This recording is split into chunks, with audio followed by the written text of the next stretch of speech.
welcome back. My name is Matt Reiners, and I'm the co-founder of Eversound, which was acquired by Uniguest, a company committed to developing engagement technologies to help communities connect and improve quality of life for older adults.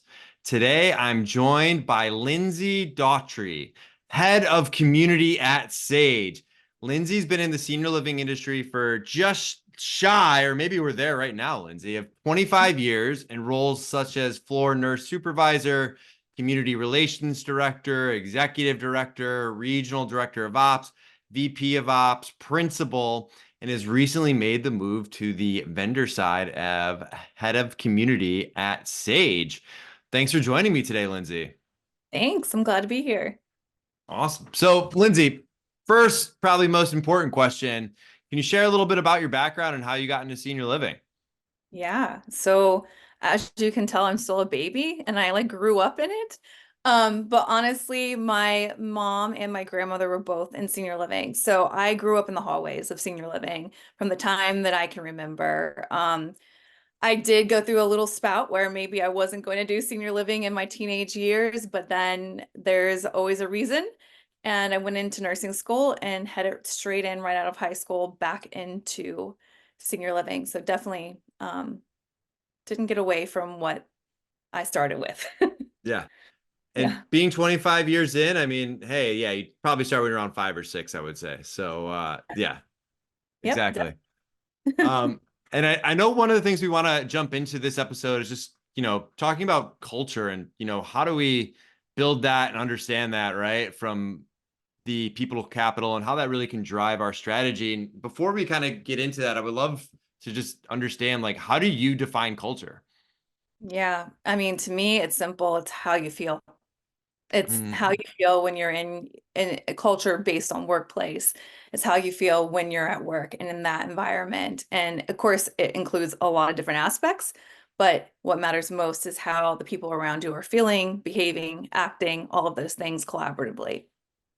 I love that. I love the simplicity of it too, right? Because I feel like sometimes people love to get in the weeds when they talk about Yeah. culture, but just really, I love that definition of just how it makes you feel, right? And then, I can always think back to any culture I've been in, whether it was good or bad, it all came down to the feelings, right?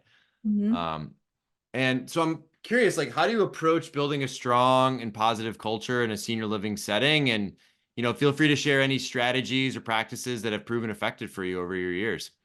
Yeah, I don't think it's one size fits all, right? So it depends on where I've walked into and what situation and kind of what the pulse of the culture was. And then you have to evaluate that, right? And then you need to put a plan into place.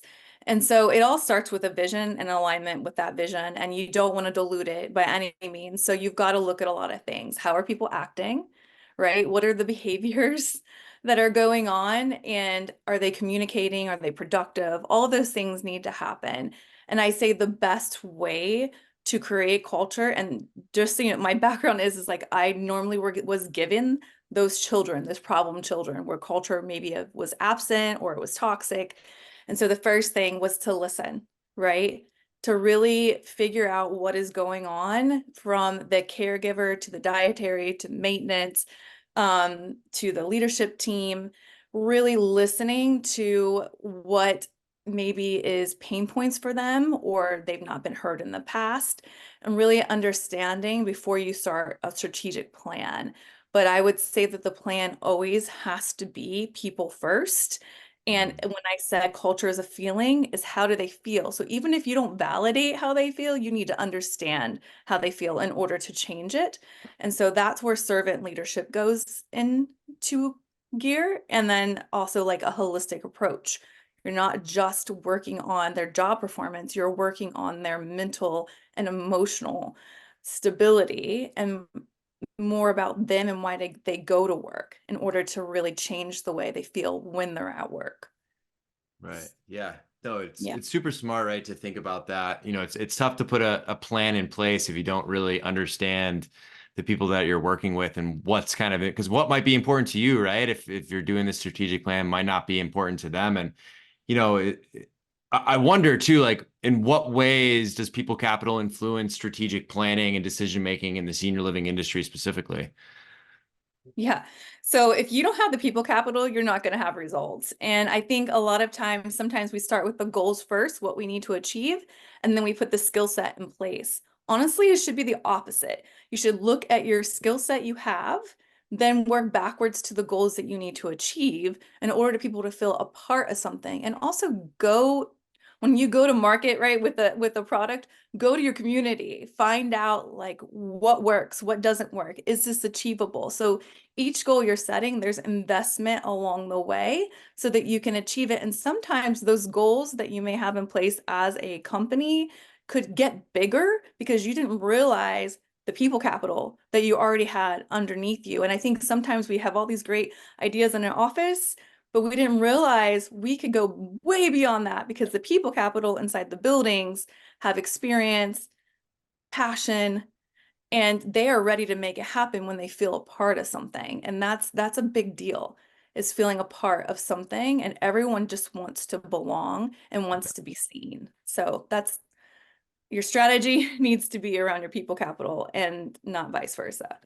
Yeah, no, it's a good point. And yeah, I think, at our core and our souls, right? We just want to be a part of something bigger than ourselves and really we're all looking for that in one way or another. Yeah. Um, could you share just either an example or a story where a focus on culture and people capital significantly impacted whether, a senior living community success or turnaround or any other, experiences you might have had along your journey? Yeah, honestly, I'm going to give you my first executive director experience Okay. because I came in, a caregiver, worked my way up to a nurse, became a sales director, mostly for the community aspect of it, and obviously could see operationally where I could make a difference and was super confident, this young buck ready to go, this big building. And it was like, well, we can't keep the staff. There's, compliance issues. And so the first thing I did was show up at midnight. And I walked into the community and midnight shift was sleeping. Yes. And I tapped them on the shoulder and I was had a vacuum cleaner. And I turned on the vacuum cleaner and I started vacuuming and they're like looking at me like I've interrupted their whole entire day. And then they got up and they started getting the other vacuum cleaners. And I started to notice because they were the problem children. So I worked with what I call the ones that needed the most work. And so I started to turn around the midnight shift just by showing up and kind of leading by example, but getting on their level. And as I did that, I started there and then I started working my way up. I started telling people what the business was about, telling them what our goals were. So our census was challenged. So we needed to be at this point, this point, this point. And I did like a baseball theme, first base, second base, third base. Everybody was on the team. Everybody. Everybody who walked in the door was on the team. And they had to have, there was rules. We're one team. We do everything in one. So what the weakest person is where we stand. And then the other rule was a positive attitude no matter what. You had to be on the bus. We used to do the energy bus. And so when they would walk in the front door, if they had a bad attitude, I would walk them back out. And we would re-enter together with the understanding that when we were in the community, we were for each other and that we impacted each other. And that's how we impacted the residents as well. So it was a lot of focus on just rebuilding people, not just their positions, but rebuilding their trust in me and in the company, rebuilding the transparency, letting them belong and become a part of something, start recognizing their children's birthdays, and really treating them like a human, because there's a huge human aspect in your motivation, and including them into everything. And eventually, within 6 months, I'm very proud of this. In 6 months, we were 100% occupied. We had virtually no turnover and we had very, very high satisfaction rates. Like I would say, at that time it was measured a little different than it is now, but we were rewarded for satisfaction. It was the most magical feeling. And out of that community, several people that I led became executive directors. And the sales director is currently the executive director there, and she is quite amazing. And I watched her grow. It was the coolest thing, putting people in the right places with the right talents. I took activities directors, made them sales directors. I mean, I moved everybody around based on where their talent was and where they could be coached and where they were best fit. And I trusted them and believed in them and celebrated them. And that was honestly, it sounds so simple, but it worked and it exploded. Wow. Well, I applaud your efforts. I mean, just to hear that story and what you're able to do in 6 months. And, I think for my own leadership and reflecting on that, right? Like getting on their level and willing to do that stuff and like never asking someone something that you wouldn't be willing to do yourselves. And like even going in at midnight and vacuuming, right? Like really just setting the tone and resetting expectations that like, even though you might be the top person in that community, that you're willing to do everything. And again, being on one team. So that's awesome. Um, and of course, becoming 100% occupancy or occupied by the end of those 6 months, having those satisfaction scores, through the roof, that's awesome. And I think some of those are the outcomes that come from a good culture. But I'm wondering if there's any other way that you measure success of culture building initiatives in your organization. Like, are there any other specific metrics or indicators that you use? Sometimes, the way you feel, right? It's tough to get that into a quantitative number, but just wondering if you have any thoughts around that. Yeah, I think that's why culture gets lost, right? Because there's how do you measure culture? And honestly, it's sustainability. That's how you measure culture is the engagement. Of course, you can do engagement scores, you can do polls, things like that. Sometimes those are a little off because you just don't know who's completing those. But of course, you can at least have some kind of metric for a starting point. But I really say that your biggest metric is sustainable results. When you see results time and time again in productivity from a community, more than likely it's because, well, it's 99% of the time, the culture is really, really great. And I can tell you as a vice president of operations, if I go to my top performing communities, the culture is palpable. People are smiling, they're engaged, residents are happy, their census is high, they're over 40% margins. Like it's time and time again is when you go into a good operating building, the culture is the center of that building. And so sometimes I think we get lost in the numbers, which you Mm, do need numbers, you do need data and analytics to make decisions. But when it comes to productivity, culture is the main lever, 100%. mm. Yeah, and it's funny, you mentioned that, and I've probably been in thousands of communities myself, not all one brand or one group, right? But like you can feel it as soon as you walk in. Whether people are smiling, people are engaged, or people are standoffish, like it's pretty mind-blowing. And I'm always, you know, within 5 minutes, I could probably make a guess of how that community is doing, whether good or bad. And from what I've been able to tell, it's usually pretty spot on too. But it's amazing how you can just kind of feel that even if you're not working there. Um, and one of the things I think too with this industry, right, is, every day there's new challenges, whether it's staff turnover, new ownership or management, some of the other stuff that might be coming down from the state or the federal government. But like, how do you continue to maintain a strong organizational culture in the face of challenges? Yeah. I think you pump up the jam. That used to be my theme song was pump up the jam when things were getting hard. So you can't, what's the first thing that goes away when someone's stressed? Is their emotional ability to inspire others. So the thing that you cannot lose as a leader, your business is resting on it. Any kind of change, any kind of hardship, any kind of ownership, someone has to be in charge of how people are feeling during those changes and those challenges.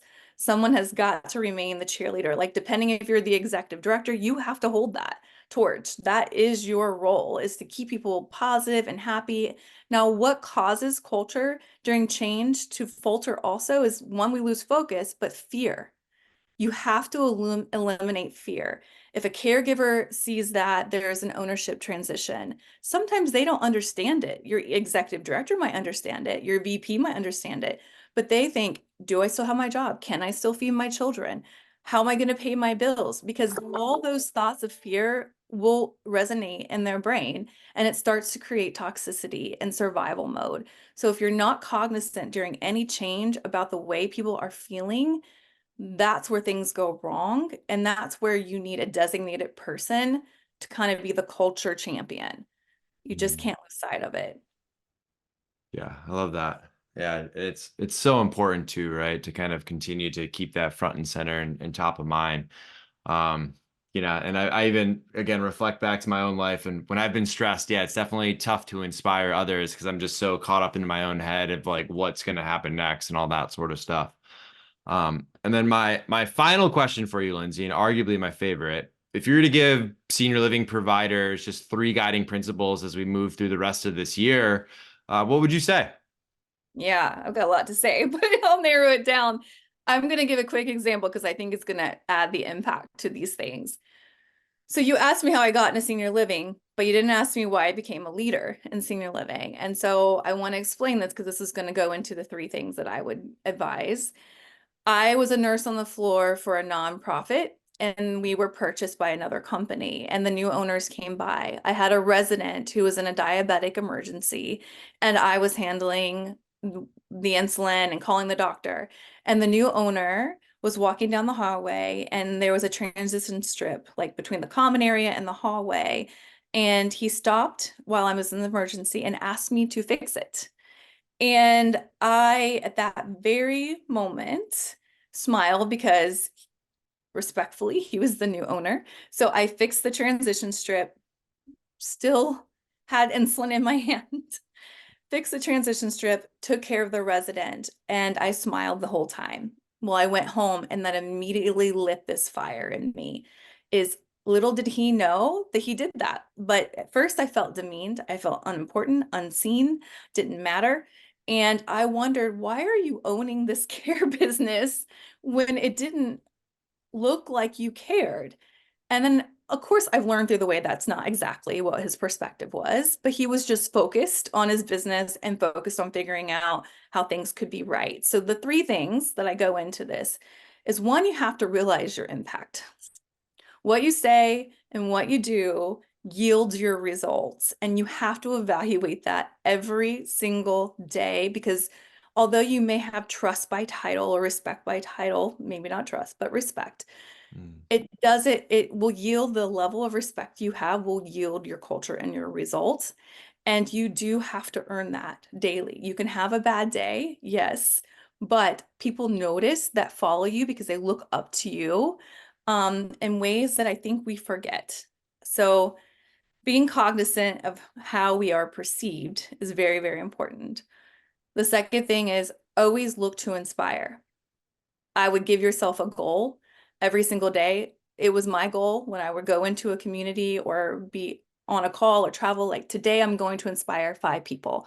I'm going to have a way to just evoke the best of them to come out, and I'm going to ignite their fire today. So inspire, whether that's writing a letter, making a phone call, recognizing a behavior, you need to make conscious efforts to inspire.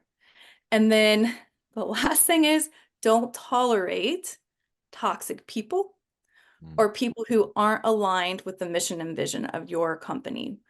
Don't forget to have the hard conversations, because I always tell people, when you see a behavior and you don't correct it, you condone it.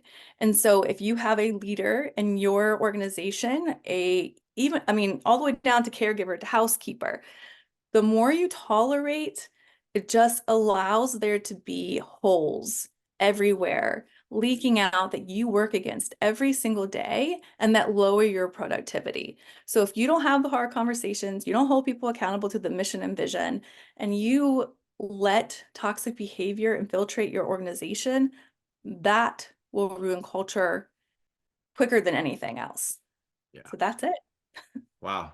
Powerful three there. And thanks for sharing that story in the beginning too. And yeah, it's amazing how transition strip took priority over someone's life. But yeah, I can definitely understand how you're feeling at that moment. Well, thank you so much, Lindsey. This has been an awesome conversation. I appreciate you making the time, and just thank you for all that you do for the senior living industry. We're in a much better position because of people like you. So thank you. Thank you. I appreciate that.